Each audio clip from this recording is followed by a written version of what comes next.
দোস্ত শুন না রে। দোস্ত একটা কথা ছিল। কি কথা শুনি? বস বল। আমি না তোর বাড়িতে আসার সময় ভুল করে পার্সটা রাখে আসছি। তো আমি কি করব? আর তোকে আমি বারবার বলছি না আমার বাড়িতে আসার সময় কোনো জিনিস ছাড়ে ছুড়ে আসবি না বাবা। ভুল হইতেই পারে। তো শোন, আসল কথায় আসি। তুই আমাকে 1000 টাকা দিতে পারবি? আমার মা আমাকে কিছু জিনিস কিনে আনতে বলছিল, তো আমি তো পার্সটা রাখে আসছি, তো তুই আমাকে 1000 টাকা দে, আমি তোকে কালকেই এসে দিয়ে যাবো। কি ধান্দা কত? আচ্ছা দাঁড়া।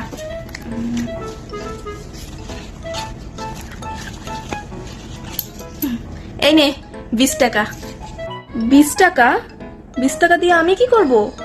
এটা হচ্ছে তোর বাড়িতে যাওয়ার অটো ভাড়া। এইটা টাকা নিয়ে তুই বাড়িতে যা, বাড়িতে যা তোর পার্সটা নিয়ে তারপরে আমার বাসায় আয়। কি?